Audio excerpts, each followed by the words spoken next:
There are few things better in the game of baseball than a true phenom. There's nothing like that first glimpse of a player who possesses a tool unlike few others we've seen before. A tool like Aroldis Chapman's fastball, or Aaron Judge's raw power, or Clayton Kershaw's hypnotic curve, or Shohei Ohtani's, well, just Shohei Ohtani really. When the baseball world first caught a glimpse of Billy Hamilton more than a decade ago, we couldn't really believe our eyes. He had one of those tools. This guy wasn't just fast, he was a flash on the base paths. With a sprint speed of over 30 feet per second and a gift for base stealing not seen since Vince Coleman or Rickey Henderson, Hamilton had fans gawking and catchers pulling their hair out. First, Hamilton set the all-time professional record for steals in a season when he stole 155 bases in the minors in 2012. Then he set the Reds' rookie record for stolen bases with 56 in his first full big league season. He was also flashing the leather in his early days, winning 3 Gold Glove awards and racking up as many as 18 defensive runs saved in a single season. Billy Hamilton was a true phenom, and then he wasn't. Today, Hamilton's not challenging Rickey Henderson for the stolen base record. No, instead, he can barely get a job as a fourth outfielder and is constantly shuttling back and forth between the majors and the minors. So what happened to Billy Hamilton? And what's going to be next for the 32-year-old? How about Billy? Here he comes! Into second, and he's in there! That's unbelievable. Unbelievable. Baseball history was made in Pensacola, Florida in August of 2012. That day, a skinny shortstop for the Blue Wahoos broke Vince Coleman's minor league record of 145 bases swiped in a season. But the legend of Billy Hamilton's speed had already started to take shape well before that. After being a 3-sport standout in high school in Mississippi, Hamilton was drafted in the second round of the 2009 MLB draft by the Cincinnati Reds. At the time, Baseball America said that, quote, Hamilton's speed is one of the easiest 80 grades a scout will ever hand out. To sign with the Reds, Hamilton turned down a chance to play wide receiver at Mississippi State. In an alternate universe perhaps, he'd been catching touchdown passes thrown by future Bulldog quarterback Dak Prescott instead of legging out hustle doubles, but I digress. But before we get more into the ups and downs of the journey of Billy Hamilton, let me first tell you about today's sponsor, Brilliant.org. I'm personally a bit of a data nerd myself, so I've really enjoyed their smooth, intuitive learning systems that have helped me get a better grasp of a scientific understanding of stats, and what their application is to my subject, in this case being baseball. Seriously, I started using them a while back after seeing a sponsorship in a different YouTube video funny enough, and the effect has been noticeable. Not really into stats? Well, they've got thousands of lessons, from foundational and advanced math to AI, data science, neural networks, and more, with new lessons added monthly. That's right, AI classes for all of you out there interested in that burgeoning field. To try everything Brilliant has to offer free for a full 30 days, visit brilliant.org/madethecut or click on the link in the description. The first 200 of you will get 20% off Brilliant's annual premium subscription. Again, that's brilliant.org/madethecut for 20% off and to help support what we do here at Made the Cut. Now, back to our video. From day one of his pro career, Hamilton wreaked havoc on the base paths. In his first full minor league season in 2011, he stole 103 bases in 135 games, becoming the first player to steal 100 plus bases in over a decade.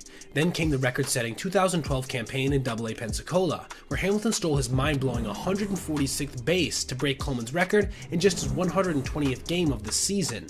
He would end that year with 155 steals in 132 games. He also posted a .410 on-base percentage, giving both Reds fans and scouts hope he could reach base often enough to actually get to use those wheels. Hamilton appeared in back-to-back Futures games in 2012 and 2013, and ranked as high as number 11 overall on MLB.com's top prospect list. This was rare for a wiry, somewhat punchless hitter, but Billy's speed spoke for itself. He was running early, often, and with abandon, and nobody seemed to be able to stop him. At the end of the 2013 season, he earned a cup of coffee in Cincinnati and did not disappoint. He stole 13 bases in 13 games on just 14 attempts. The switch-hitting leadoff hitter had already started to make the transition from shortstop to center field in the minors, but it was when he arrived in Cincy that he really was plugged in there to stay. His wheels were just too good to relegate to the infield. He looked like a once-in-a-generation talent, truly. Sports writers were calling him the next Rickey Henderson, or at least the next Juan Pierre. After his smoking hot cup of coffee in 2013, Hamilton took over the leadoff spot and full-time duty in center field for the Reds in 2014. When he got on base, he was an absolute terror, stealing 56 bases and finishing runner-up in the 2014 NL Rookie of the Year race. Opposing teams would pitch out. It didn't matter. Hamilton swiped as many as 5 bases in a single game. He scored from second on pass balls. Sure, he got thrown out a fair bit, 29% of the time that season, but overall, he was humiliating pitchers and catchers alike often enough to offset a few caught stealings. Aside from this small issue, however, there were other lumps in his game from the very start. You see, Hamilton's inability to reach base that year rendered his speed irrelevant at times. Not only did he strike out 117 times, a 19.2% clip, but he also established a disturbing aspect of his game that would only get worse as the years wore on, a tendency for hitting the ball in the air, where his legs couldn't save him from a fielder's glove. His ground ball rate that year was just 37.3%, and when your hard hit rate is under 12, you don't find many of your knocks plugging gaps or sailing over outfielders' heads, or even infielders' heads, frankly. This impotence led to just a 5.6% walk rate and a 292 OBP. Still, at just 23 years old, most of the Reds organization firmly believed in him, and why wouldn't they? A young hitter struggling a bit in his first season? That's nothing new, and he still had demonstrated considerable skills, including an above-average glove. Remember how 2014 was his first full season in center? Well, you wouldn't have been able to tell by watching him, as he managed a 14 DRS. So, despite his lack of on-base production, Cincinnati continued to put Hamilton at the top of its lineup card. But what would the future bring? Would he start hitting the ball on the ground more? Would he start utilizing the bunt perhaps more often? Would his overall bat-on-ball skills improve? Well, in 2015, Hamilton did improve overall, most specifically at his core strength, base running. After being caught 23 times the previous year, he stole 57 bases with a success rate of 88%. He stole third base 16 times without being caught. He was only picked off once, and he was never thrown out while taking an extra base. He had established himself as one of the truly elite base runners in the modern game, as was his destiny all along. However, at the plate, where it really mattered for him, nothing really changed. He didn't progress, showing no real notable improvement in any of his glaring weaknesses. He was actually worse in the box in 2015 than he was in 2014, notching just a 274 OBP to go along with a 55 OPS+. This made him almost half as valuable as an average big league hitter. He did walk a bit more at 6.2% and struck out a bit less at 16.5%, but he also hit just 264 on balls in play, again registering one of the worst hard hit ball marks in the entire league. Most glaringly, however, might have been the stagnation of his ball in the air issue, which kept his ground ball rate at a still unimpressive 38%. Here's a good comp for comparison. Juan Pierre, the aforementioned speed demon with a 295 career average and over 600 steals, had a ground ball percentage of over 50 in his career. And so, just as Hamilton, the Broadway play, was becoming a cultural phenomenon across the world in 2015, baseball's Hamilton was sinking into the background. The return of Rickey Henderson narrative was seemingly dying out, day by day.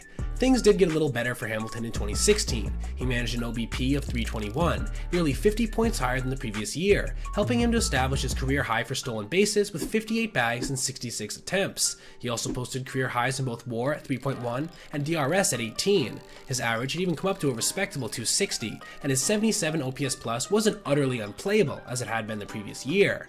But he now had 3 big league seasons under his belt, and so far hadn't had that breakout campaign people were dreaming of. At 25 years old, when most players were entering their prime, Hamilton was in dire need of a big step forward. Unfortunately, things only got worse. In 2017 and again in 2018, Hamilton's OBP came in under 300. He kept hitting balls too softly and rarely on the ground. His soft hit percentage, which had been around 21 to 22% from 2014 to 2016, increased up to 25, then 36% the next 2 years. His ground ball rate, still hovering around 40. Yes, he stole another 93 bases those 2 years and saved another 20 runs in the field. But make no mistake, his stock was drastically falling. The bottom line, Hamilton still wasn't getting on base enough to make his speed the game-changing asset it could be, and folks were now starting to question whether Hamilton was a lost cause, not only as a star, mind you, but as an everyday player. A two-tool athlete who can only steal bases and chase down fly balls aren't very valuable in today's modern game after all.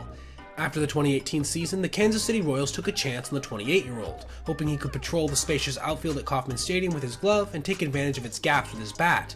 Maybe a few of those softly hit fly balls and line drives would start falling in for him. Perhaps, maybe, he could find some way to fix his approach overall. This didn't happen, unfortunately. Hamilton's on-base percentage just kept on falling, all the way down to 289, along with his OPS+, now at a stomach-churning mark of exactly 50. Correspondingly, his stolen base totals dropped as well, to just 22. Not only was he more impotent at the plate than ever, but it seemed he had lost a bit of a step on the bases. His once 80 grade speed was probably sitting more in the 65 to 70 range now. All this ended up knocking Hamilton out of the starting lineup.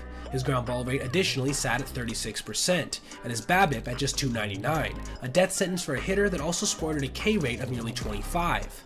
Unfortunately, from here, these trends continued, and he fell further and further, right out of the big leagues at times. He started to pinball around the league, looking for a new home and a new lease on his career at each junction. From KC, Hamilton joined the Braves, then the Mets, then the Cubs, then the crosstown White Sox. The Mariners tried him, so did the Marlins, then the Twins. And finally, he ended up back to the White Sox, where he is today, when he's not in AAA Charlotte. By 2021, Hamilton had given up on switch hitting, electing to bat right-handed exclusively, something he had wanted to do for years. However, it didn't seem to really help. His OBP has been under 200 since that change. Hamilton has gone from a phenom to a quadruple A player, a talent who once seemed invincible but never really panned out. Phenoms are built on their eye-catching skills after all, and once they prove the lofty expectations we levied on them were too high, they start to fade away, and fall, sometimes so far as back to the Bush Leagues. Who can forget southpaw flamethrower Steve Dalkowski, who had one of the hardest fastballs in baseball history but could never throw enough strikes? Or Mark Fidrich, a bird who flew as high as a rookie can before injuries and inconsistencies sent him crashing back down to earth. Remember Cleveland Indians outfielder Joe Charbonneau, who took the league by storm in 1980, opening beer bottles with his eye sockets, hitting 23 home runs, and winning the AL Rookie of the Year award? He even had a hit song named after him. Not ringing a bell? Maybe that's because his illustrious career spanned all of 3 seasons. As Hobbs' father tells young Roy in The Natural, "You've got a gift, Roy, but it's not enough. You've got to develop yourself." By the way, Joe Charbonneau was actually one of the only real-life ball players in The Natural. That's the only playing gig he could get by 1984. But back to Billy. Hamilton may have lost his phenom card, but I'll say one thing for him. Watching Billy play has never been boring, and even if he has lost a step, he is still a valuable base runner in a league where base stealing is starting to matter more than it has in a long time, thanks to recent rule changes. So what's to become of Hamilton? Hard as it is to believe, he's still just 32 years old. He still has 91st percentile speed. Despite his struggles and lack of playing time in recent seasons, he still has more than 300 career stolen bases. He's saved over 70 defensive runs in the field, and is 16th among active players and outs above average at 59, despite playing less games than pretty much all of the other players in front of him. In short, Hamilton is now a role player who can help a team win games in small ways, and that's okay. Even if his career didn't turn out the way he or we expected, he still has a chance to be a valuable asset to a number of MLB teams. And hey, who knows? Maybe one of these years something will click and he'll start hammering the ball into the ground or bunting effectively more often. Only time will tell. But again, I do want to reiterate, this story isn't a tragedy. After all, he's managed to play at the highest level for parts of 11 years and make $15 million along the way. That's a pretty big success overall, if I do say so myself. Thanks for watching the video, leave a like if you enjoyed, and click on this playlist for more essay content just like this. Have a great day, everyone. Billy Hamilton, my man.